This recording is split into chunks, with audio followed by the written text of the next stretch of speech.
Je m'appelle Alexis Cournoyer. Voilà. Mais pour vrai, ça me fait plaisir de vous présenter ici. C'est une belle invitation et une belle tribune qui est offerte là, pour justement là, dans l'optique là, du partage de connaissances et de la transition vers la pratique. Donc, je n'ai aucun conflit d'intérêt. Je m'excuse si je vais me retourner de temps en temps parce que ces slides-là, je les ai faites dans la dernière semaine, puis je me suis pratiqué, mais pas assez. Donc, petit objectif de journée, là, on va quand même regarder les résultats là, de 5 articles publiés, puis des petits résultats préliminaires par la suite. On va essayer de discuter des forces et des faiblesses de ces articles-là. Évidemment, là, 30 minutes, 5 articles, un sixième, ça va extrêmement vite. Puis on va passer là, en surface de la méthodologie. On ne présentera pas tous les résultats. On va pas pouvoir parler de tous les points de discussion, mais si ça intéresse les gens, là, je vais être disponible par la suite, puis je peux laisser mon courriel, mon numéro de téléphone, n'importe quoi. Ça va me faire plaisir de vous en parler.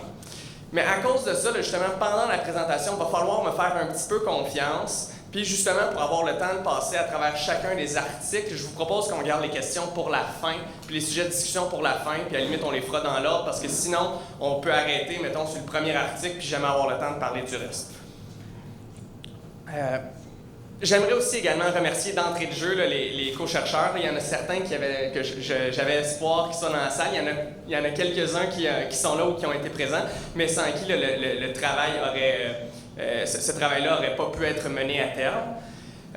Évidemment, il y a beaucoup d'autres personnes là, qui ont contribué à l'accomplissement là, de ce programme préliminaire de recherche-là. Puis il y a aussi beaucoup d'organismes qui nous ont supportés, là, notamment Urgence Santé. Donc, pour se mettre dans le cas de figure, là, il y a une présentation un petit peu plus tôt sur l'arrêt cardiaque, là, mais mettez-vous dans le terrain. Vous avez un patient qui se présente pour... C'est un appel pour douleur thoracique, qui a été vu initialement, le 12D est positif pour un STEMI, puis c'est quelqu'un que vous voulez sauver, là, parce que dans une dizaine de films, c'est lui qui sauve l'univers. Fait que là, vous voulez vraiment vous en occuper, puis là, ça change là, sur le défibrillateur, problème. Là, vous avez quand même quelques options devant vous. Là. Il y a des pouvoirs auxquels vous avez accès, mais encore là, c'est un peu comme un film de super-héros. Là. Ça marche super bien au début du film puis à la fin du film, mais il y a comme une espèce de période creuse dans le milieu où ça marche pas toujours du premier coup. Puis ça a été discuté, il y a plusieurs options de traitement. On a parlé de défibrillation séquentielle double. Aujourd'hui, ça va être un autre volet, là, un petit peu plus loin justement dans cette chaîne de réanimation-là. Donc, l'arrêt cardiaque, je ne vais pas revenir là-dessus, là, mais c'est beaucoup de morts au Canada à chaque année. Rien de gros là-dessus. Je vais construire sur l'introduction qui a déjà été faite initialement. Puis il y a essentiellement 2 interventions, telles qui ont été mentionnées, là, qui ont un gros bénéfice en absolu sur la mortalité bien démontrée, la défibrillation pleurécière. Les autres interventions, il y en a plusieurs qui sont très intéressantes, mais où le bénéfice absolu est moins bien démontré, où ce bénéfice-là est potentiel, mais pas bien démontré. Puis là, depuis quelques années, là, il y a la possibilité de faire de la réanimation par circulation extracorporelle. Puis là, c'est quelque chose qui est relativement compliqué, mais qui peut se simplifier de manière relativement rapide. Quand on fait un massage cardiaque de bonne qualité, on génère à peu près 1 litre minute de circulation de sang, des fois bien oxygéné, des fois pas bien oxygéné. Quand on part une pompe comme ça, on génère d'entrée de jeu 3-4 litres de circulation par minute, bien oxygéné. Fait que vous comprenez que ça, là, c'est l'équivalent là, d'une circulation normale. On perfuse instantanément la personne, on perfuse son cerveau, on perfuse son cœur. Vous comprenez que dans des contextes extrêmement contrôlés, j'ai un exemple, arrêt cardiaque sur la table d'opération pour une chirurgie cardiaque. La machine est à côté, on la branche, c'est des outcomes qui sont exceptionnels. Puis il y a même en fait il y a des séries de cas, il commence à avoir des cohortes qui montrent que pour les arrêts intra-hospitaliers, puis même pour les arrêts extra-hospitaliers, c'est une intervention qui aurait un bénéfice très intéressant pour des cas en fait qui auparavant avaient des arrêts de manœuvre sur place même. Il y a des séries de cas d'Australie, ils montrent jusqu'à 50% de survie chez des patients qui, par protocole, avant l'introduction de cette technologie-là, la survie c'était 0. Les morts étaient déclarés sur place. Fait que des bénéfices théoriques très intéressants. Fait que là, ben, c'est fini, là, on le fait, puis that's it, là, on se casse plus la tête, la princesse est sauvée, on commence à faire ça hier, pourquoi? Mais finalement, là, je me suis assis, j'avais cette idée-là là, il y a 3 ans, je me suis dit, oh non, merde, il y a quelques petits trucs quand même qu'il va falloir clarifier avant d'implanter ça, parce que sinon, on va se diriger dans le mur. Ben, on l'a dit en fait, là, c'est un bénéfice qui est intéressant. Par contre, ça prend une machine, ça prend des gens pour la mettre. On la met de jour, de soir, de nuit, on la met pas partout. Fait qu'il fallait en fait prédire un peu, là, ce serait quoi les populations puis les impacts théoriques de prendre le bon patient, l'amener dans le bon centre hospitalier. Il faut être conscient aussi que de faire ça, bien, ça a des impacts collatéraux potentiels qui étaient potentiellement importants. Justement, on change des données par rapport à la réanimation initiale, on change leur destination. Puis finalement, il y avait des problématiques avec la sélection des patients, au sens où ça, c'est pas unique au préhospitalier, mais savoir à qui est-ce qu'on met la pompe, qui est éligible, qui n'est pas éligible à ces thérapies-là, bien là, c'est une question aussi qu'on se posait.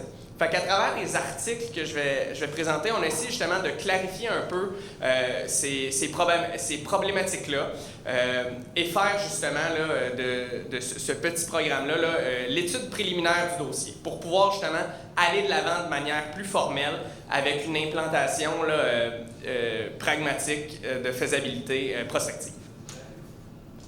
Toutes ces données-là, en fait, ont été tirées d'une cohorte rétrospective, les mêmes bases de données qui ont été présentées précédemment entre 2010 et 2015, sur tous les arrêts cardiaques extra-hospitaliers médicaux avec des adultes qui ont des manœuvres de réanimation entamées puis dont les manœuvres n'ont pas été arrêtées parce que finalement, on a dit « Ah, finalement, il n'aurait pas voulu être réanimé. » Il faut que ce soit des manœuvres qui soient arrêtées par, disons, protocole de termination of resuscitation ou parce que les patients sont transportés à l'hôpital. Il n'y a pas d'arrêt de manœuvre par choix, disons, des patients. Ça nous donne, c'est ça, à peu près 7000 patients au total qui ont eu un arrêt cardiaque, avec une cohorte là, très, très intéressante. Puis vous comprendrez que comme c'est la cohorte de laquelle viennent toutes les données, bien, il y a quelques limites qui vont s'appliquer à toutes les études, au sens où, par définition, c'est une cohorte, c'est donc observationnel, il n'y a pas de causalité qui va être... il n'y a aucune fois le mot causalité ou le A donc B. Si vous m'entendez dire ça, c'est un lapsus, en réalité, c'est A est associé avec B. Ça, c'est la force d'évidence qu'on peut tirer de ça. Ça demeure des résultats qui sont, à mon avis, intéressants, mais il faut mettre le tout, là, comment dire, un peu en perspective dans le reste de la littérature qui a été publiée à date. Premier article. Encore là, j'ai entouré en rouge là, les gens qui ont contribué localement.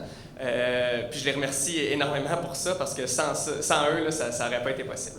Donc, publié dans Resuscitation, dans celui-là, là, justement, on regardait là, les impacts théoriques d'une redirection sur est-ce qu'on augmenterait vraiment le nombre de patients en les redirigeant?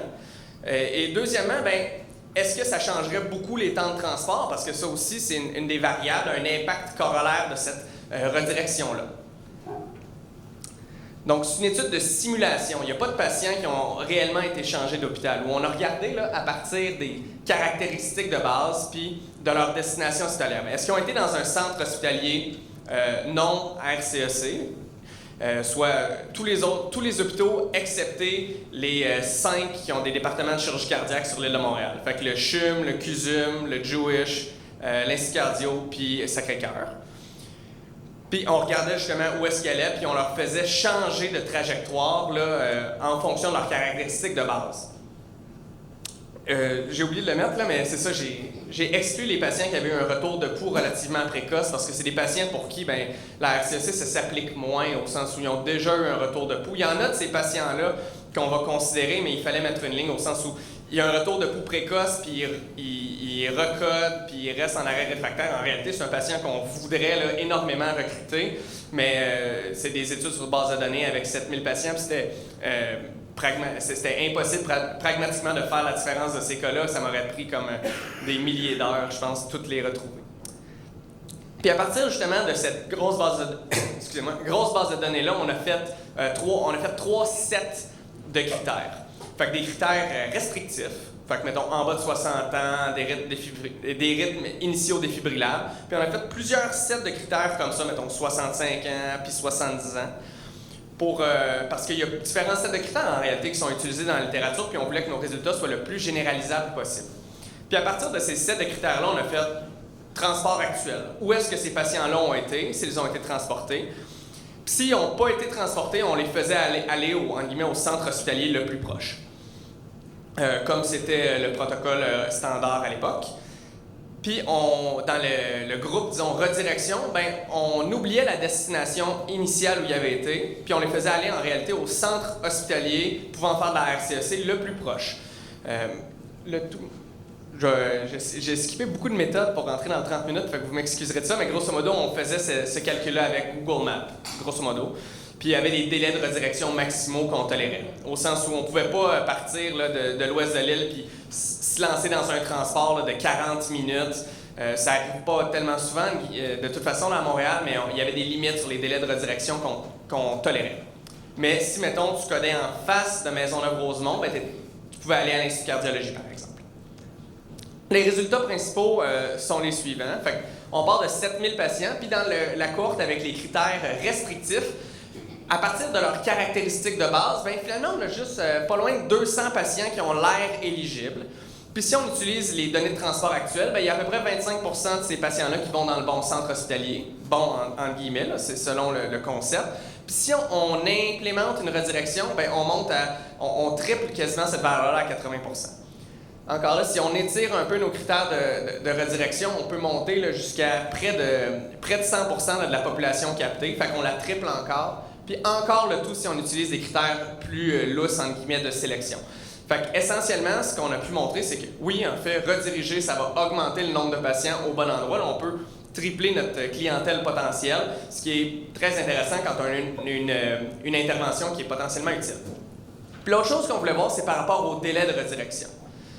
Puis on a validé là, ces chiffres-là à partir des temps réels. Fait que pour tous les temps réels qu'on avait, ben, on faisait un calcul, on simulait le temps de redirection pour valider que notre calcul de simulation faisait du sens. Et essentiellement, ben, on voit qu'il y a peu de différence en réalité. L'hôpital le plus proche puis l'hôpital RCEC le plus proche, en réalité, souvent, c'est quelques minutes de différence, entre 1 et 3 minutes en fonction du groupe. Fait que pas des différences de temps de transport là, qui étaient extrêmes.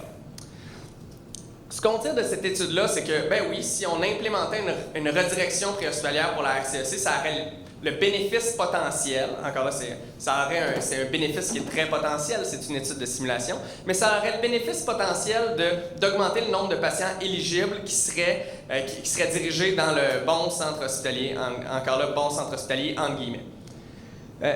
On a également montré que l'impact sur le temps de transport là, était relativement faible par rapport aux bénéfices potentiels escomptés.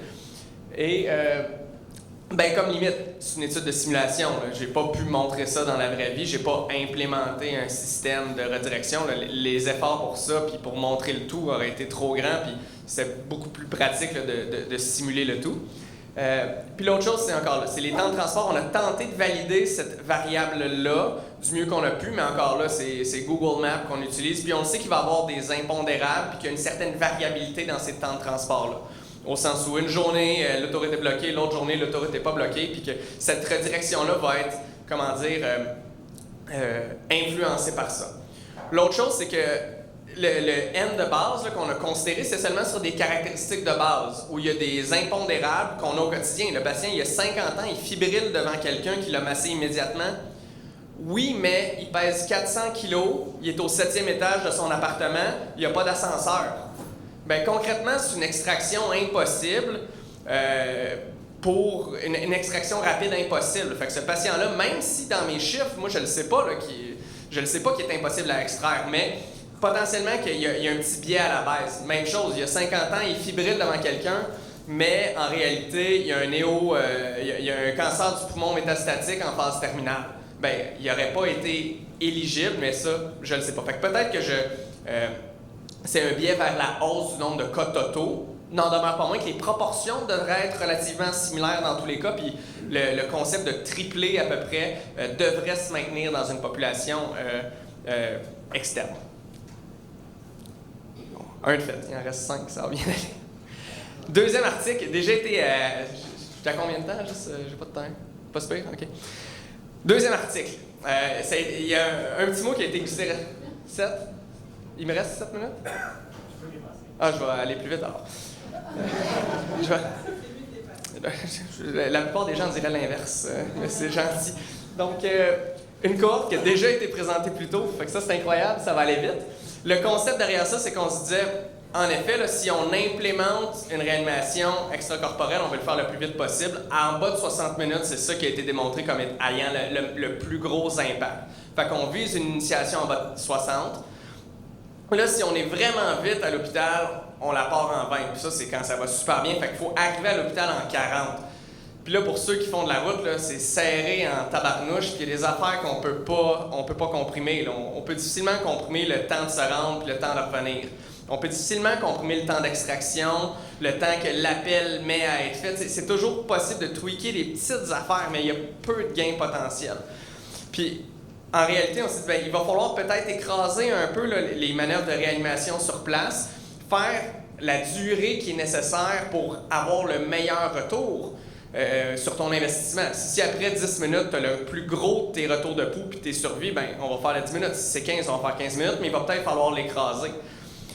Fait que dans ce contexte-là, on s'est dit, ben, si on va peut-être leur enlever une intervention utile, ça n'avait jamais été étudié dans le sous-groupe des patients éligibles à une réanimation extracorporelle. Fait qu'on s'est dit, ben, on va regarder ça parce qu'on leur enlève potentiellement là, une certaine durée d'intervention.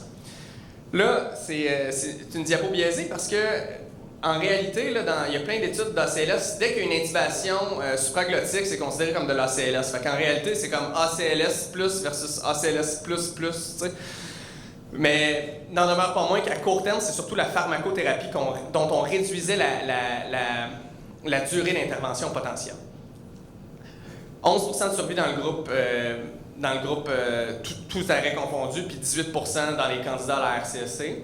Puis nos résultats principaux, là, quand on ajuste pour tous les facteurs là, qui sont prédicteurs à une réanimation, c'est que, ben, justement, il n'y a pas un impact que je peux démontrer, il n'y a pas d'association entre la survie puis les manœuvres avec des médicaments en préhospitalier, tout comme chez les candidats à la RCEC. Fait que bon, ça a l'air correct de raccourcir potentiellement là, cette durée de réanimation-là. Encore là, c'est une association, c'est intéressant, mais encore là, c'est une étude rétrospective. L'ACLS, encore là, c'est la définition. Il y a peut-être de ces patients-là qui n'ont pas eu même d'intervention ACLS parce que c'est très difficile pour moi de le montrer. On en a parlé tout à l'heure des délais. En effet, là, dans la cohorte, il y a des études qui montrent que plus l'intervention ACLS est tôt, mieux c'est. Là, nous, c'était des temps qui étaient plus larges. J'ai essayé de contrôler ça, puis on a fait des analyses où on incluait juste les interventions en bas de 12 minutes. Puis on n'a pas été capable de démontrer encore là, de différence dans cette analyse-là de sensibilité, justement, où on essayait de corriger pour ça. Est-ce que c'est un manque de patients, un manque d'événements, potentiellement, parce qu'on a moins de puissance dans cette analyse-là, mais ça a l'air, entre guillemets, relativement sécuritaire d'aller de l'avant.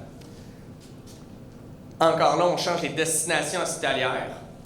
Puis là, on peut se dire, bien, il y a plus d'interventions possibles de toute façon. Mettons, même si on n'a pas la RCEC, il y a des bénéfices, parce que, mettons, il y a des équipes d'urgence qui voient plus de patients, des soins intensifs qui voient plus de patients, des équipes de cardiologie et de chirurgie cardiaque qui voient plus de patients, qui ont un expérientiel commun qui va améliorer la morbidité de ces patients-là.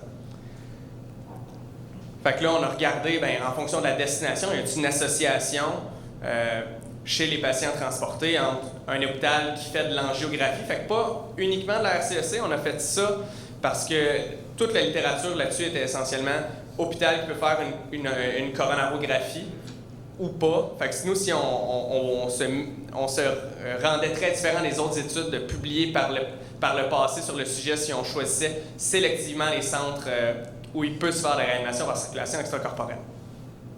On a exclu les patients qui n'ont jamais été transportés parce que il n'y avait pas de destination. Encore là, grosse régression. Puis finalement, là, on montre qu'il y a une différence, au sens où être transporté dans un hôpital où il y a de l'angiographie 24/7, fait qu'un centre STEMI, la mortalité a l'air plus basse chez les patients, tout arrêt cardiaque confondu. Puis quand on regarde, en réalité, les patients qui semblent en bénéficier le plus, ils ont le odds ratio le plus élevé, c'est les patients qui n'ont pas eu de retour de pouls. Ce qui n'est pas instinctif quand on en a parlé, mais en réalité, c'est probablement les patients les plus malades qui ont le plus de bénéfices à, en guillemets, l'intervention qui est la destination hospitalière. Le rythme initial, contrairement à ce qu'on aurait pu croire, les patients qui fibrilent initialement, ça n'avait pas d'impact sur l'association, puis il était aussi grand chez les patients qui fibrilent que chez les patients qui ont une activité électrique sans pouls ou une asystolie. Donc, il y a un bénéfice à être transporté dans un centre qui a plus d'expertise, excluant le fait qu'il y ait ou non de la RCEC. ben là, encore là, on a un petit bénéfice potentiel dans notre poche, en plus pour aller de l'avant avec une certaine redirection préhospitalière pour les arrêts cardiaques. Puis encore là, on a fait une analyse coût-bénéfice, puis essentiellement, là, on pourrait avoir un délai de redirection d'environ 15 minutes avant que ce bénéfice-là se perde. Donc, encore là, pas mal de jeux par rapport aux 1 à 3 minutes qu'on avait calculé précédemment. Puis encore là, est-ce qu'il y avait certains patients, un biais potentiel, est-ce qu'il y a certaines des interventions où, mettons, il y avait 2 CH à distance égale, puis il y a eu un choix de CH en fonction du cas. Genre, mettons, c'est un jeune patient, est-ce qu'on l'aurait plus amené vers l'Institut de cardiologie, puis c'est un patient plus vieux, plus morbide, on l'aurait amené à Santa Cabrini, parce que je sais pas pourquoi, mais est-ce qu'il y aurait, tu sais, des fois, c'est que c'est dur de corréler là-dessus. Y a-t-il un choix de CH qui est fait à certains moments en fonction de l'heure de la journée? C'est dur de corréler, c'est dur de contrôler pour ça. Par la suite, là, ça, c'est les études sur les impacts corollaires. Puis là, on va parler de la sélection des patients. Puis il y a 2 populations à laquelle là, on s'est intéressé. Fait que les patients qui ont beaucoup de fibrillation, à quel point ça influence leur survie. Tu es rendu à 8 chocs. Qu'est-ce qui va se passer? Est-ce qu'il y a encore une chance de survivre? Puis l'autre, c'est les patients, on inclut généralement les patients qui ont un rythme initial défibrillable, mais qu'est-ce qui se passe avec quelqu'un justement qui a une asystolie, puis il fibrille à la 2e analyse. Est-ce que ce patient-là, on devrait l'inclure ou pas? Parce que il y a un rythme initial défibrillable, c'est juste que c'est pas le rythme initial. Donc là, on a décrit dans cette étude-là le pronostic de manière bayésienne, un pronostic live qui évolue au fil de la réanimation pour les patients qui ont des rythmes initiaux défibrillables. Puis, c'est grosso modo ça que ça donne. Fait que si on prend un rythme initial défibrillable, vous voyez le patient, il y a 30% de taux de survie puis 50% de chance d'avoir un ROSC en préhospitalier. Ça, c'est quand vous le voyez, il n'y a pas eu de choc encore. Puis on a décrit cette évolution-là dans le temps. Vous êtes rendu à un choc. Là, il est rendu à 27% de taux de survie s'il est encore en fibrillation. Encore là, on évolue 2 chocs, 3 chocs, 4 chocs. Fait que là, c'est l'évolution au cours de la réanimation des taux de survie puis des taux de retour de circulation spontanée. Ce qu'on voit de ça, c'est en réalité, là, c'est moins bon le 9 chocs qu'un choc, ça c'est évident. Par contre, à 9 chocs, c'est quand même des taux qui sont intéressants là, à 10%. En fait, c'est des taux qui sont excellents, qui sont à peu près sur la moyenne là, de tous les arrêts cardiaques là, qui sont vus là, en préhospitalier dans la région de Montréal. Fait ce qu'on conclut de cette étude-là, c'est que 9 chocs plus tard, c'est un patient qui est quand même un pronostic intéressant, puis probablement que l'essentiel de sa morbidité est dû à l'arythmie. Encore là, est-ce que c'est une arythmie réfractaire ou récidivante? Moi, je ne le savais pas. Mais il semble y avoir un potentiel intéressant là, si on est capable d'améliorer sa perfusion puis de terminer cette arythmie-là. Encore là, il n'y avait pas de ligne, hein, ça descendait tranquillement. Puis il y a des gens qui avaient proposé des lignes pour dire « Ah, ce patient-là est à mauvais pronostic ou à bon pronostic ». Moi, ça a l'air d'être quelque chose d'assez linéaire. Je ne peux pas dire « Ah, 3 chocs, ça ne sert plus à rien, 4 chocs, ça ne sert plus à rien », ce qui avait déjà été proposé par le passé. Finalement, on parlait de conversion de rythme, où essentiellement, là, on a regardé en fonction du rythme initial, puis de ce que ça a donné après. Fait que les rythmes initiaux défibrillables, c'est notre population de contrôle, puis on a regardé après ça, les activités électriques sans pouls qui se convertissent, les acétalies qui se convertissent dans leur population respective. Puis grosso modo, ce qu'on voit, c'est que par rapport aux rythmes initiaux défibrillables, les autres rythmes, c'est vraiment moins bon. Fait qu'il y a à peu près 15% du taux de survie pour les patients qui ont une activité électrique sans pouls initiale, puis c'est pas très différent qu'il y ait une conversion ou pas. Puis de la même manière, pour les asystolies, où là, c'est environ 2% du taux de survie des patients qui ont un rythme initial défibrillable. Fait qu'encore là, l'impact d'une conversion sur la survie, c'est pas énorme. Encore là, ça, c'est parmi les patients qui ont l'air de manière, excepté leur rythme initial, qui ont l'air éligibles à une réanimation par circulation extracorporelle. Là, j'ai pas pu faire de régression logistique parce que je manquais d'événements. Tu sais, comme vous voyez en haut à droite, il y a aucune asystolie qui a survécu, conversion ou pas, fait que ça rend l'analyse impossible. Mais en tout cas, de manière subjective, là, il n'y a pas l'air d'avoir une grosse différence en univarié, au sens où c'est 4%, 0% versus 37%. Fait qu'encore là, les rythmes initiaux défibrillables, le rythme initial a l'air d'être un bien meilleur facteur de pronostic que les rythmes subséquents. Il y a peut-être une petite tendance pour, les retours de circulation spontanée pour les asystolies qui se convertissent, mais encore là, on parle de 5 patients au total sur on s'en souvient au début, là, plus de 7000 patients. C'est très rare dans ces circonstances-là. Petite donnée non publiée, mais que je trouvais ça intéressant de vous présenter parce que peut-être que ça va faire effet boule de neige. Où là, encore là, cette population-là, on s'est dit, les patients qui fibrillent, là, la fibrillation, ça ne dure pas longtemps. Fait que si l'arrêt est non témoigné, d'habitude, on ne les exclut pas, mais peut-être que si on l'attrape en fibrillation et que l'arrêt n'est pas témoigné, on peut assumer que ça ne fait pas longtemps. Puis on pourrait l'inclure dans un protocole de RCLC. Fait que là, on a regardé en fait les arrêts cardiaques devant les paramédics, les rythmes initiaux, puis après ça, en fonction des temps de réponse, pour voir, est-ce qu'il y a une évolution, est-ce que c'est comme on pense, là, une évolution linéaire et rapide de la dégénérescence de la fibrillation ventriculaire. Puis en gros, non. Fait que ça, c'est contraire, c'est contraire un peu à ce qui est enseigné, mais essentiellement, quand tu as un arrêt devant un paramédic, c'est à peu près 30-35% de fibrillation ventriculaire. Fait que ça, on est sûr de notre shot. À zéro délai, 35%, puis beaucoup d'activité électrique sans pouls. C'est presque 50-60%. Puis on voit là, que quand les délais augmentent, là, au début, là, le taux de fibrillation ventriculaire ne bouge pas. 30%, 30%, 30%, 30%. Ce qui dégénère initialement, c'est l'activité électrique sans pouls. Puis la dégénérescence de la fibrillation ventriculaire se fait principalement après 15 minutes. On a calculé ce délai-là là, pour les gens qui avaient des arrêts témoignés, mais qui n'avaient pas de manœuvre sur place. Fait que c'est comme une dégénération naturelle de la fibrillation ventriculaire qui a été faite chez ces patients-là, même si, en guillemets, le répartiteur essayait de leur faire le massage et des gens pour qui c'était malheureusement pas faisable.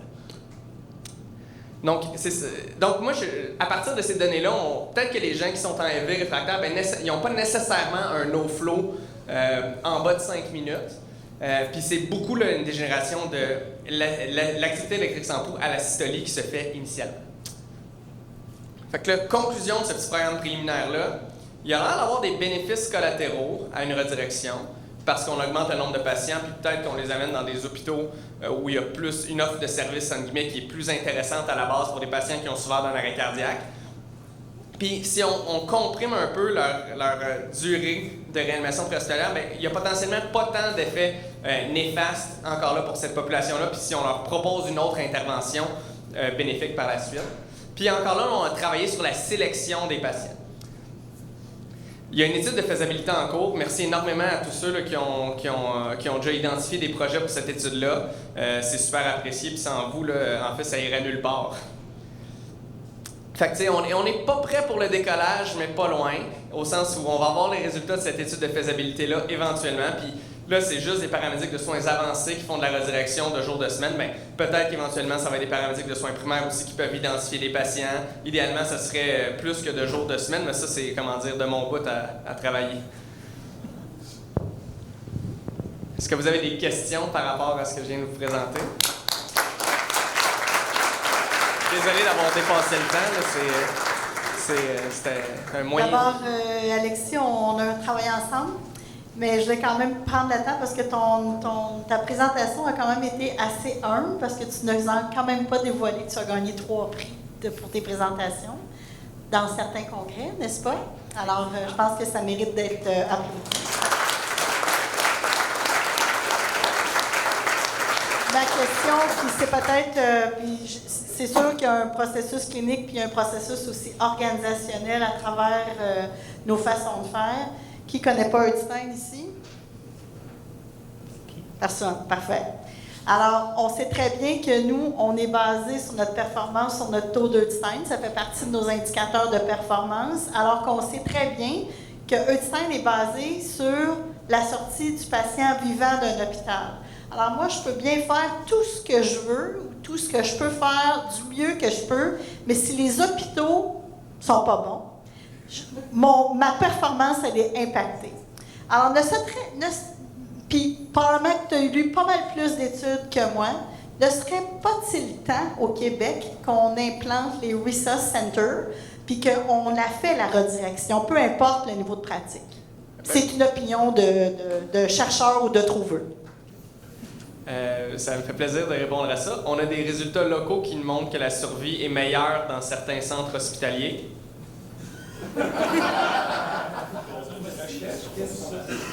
Présentement, c'est ça. Il se fait de la résurrection pour les patients qui ont un ROSC puis qui avaient une fibrillation initiale. Ça, c'est depuis juste après, en fait, cette base de données. C'est pour ça qu'on a des résultats, en guillemets, un peu parce que s'il y avait eu de la résurrection, on n'aurait pas pu, en fait, faire cette analyse-là. C'est ça. On a des résultats concluants. Est-ce qu'on peut faire une étude randomisée pour augmenter ce niveau d'évidence-là? Non. J'ai publié une revue systématique sur le sujet dans le GHA cette année qui dit que c'est pas juste nous, là, c'est partout comme ça. Il y a un bénéfice sur la survie. Est-ce qu'on peut le faire? Oui. Je sais pas comment, mais je t'encourage. Non, mais je pense que ça a un bénéfice théorique potentiel intéressant.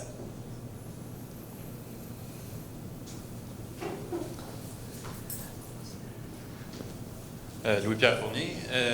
Dans le fond, tu parlais de comprimer les délais, mais on veut comprimer les délais, mais on ne veut pas perdre de vue qu'on a des interventions de classe 1 à faire, comme le massage cardiaque de qualité. Évidemment, là, moi j'ai manqué le début, là, je pense que vous avez parlé de Lucas ou de Topos ou des machines comme ça. Est-ce que ça serait possible? Est-ce que ça permettrait peut-être d'améliorer encore plus les résultats potentiels? Puis, tu sais, oui, les soins avancés vont avoir plus de ROSC, mais pas nécessairement une meilleure survie neurologique. Mais est-ce que si on dit, OK, on va comprimer les délais, puis on peut skipper un ROSC, mais on va avoir du massage de qualité durant l'évacuation, durant le transport? Ça, c'est nos deux plus grands problèmes. Puis, mettons qu'il y a une longue évacuation à faire sur planche, mais il faut arrêter aux 30 secondes, faire 2 minutes, redécolle, arrête. Ça rallonge beaucoup les délais, parce qu'il y a beaucoup de patients exclus. Tu sais. C'est sûr que l'extraction, c'est le moment critique. En tout cas, on a régressé pour voir qu'est-ce qui prédit le mieux sur place. C'est pas le temps de transport. Puis il y a plusieurs études qui parlent de massage pendant le temps de transport. Il y en avait avant qui disaient « Ah, on pense que c'est pas bon ». Puis finalement, c'est probablement pas si pire que ça, même un massage manuel pendant le transport quand tu regardes les métriques précises.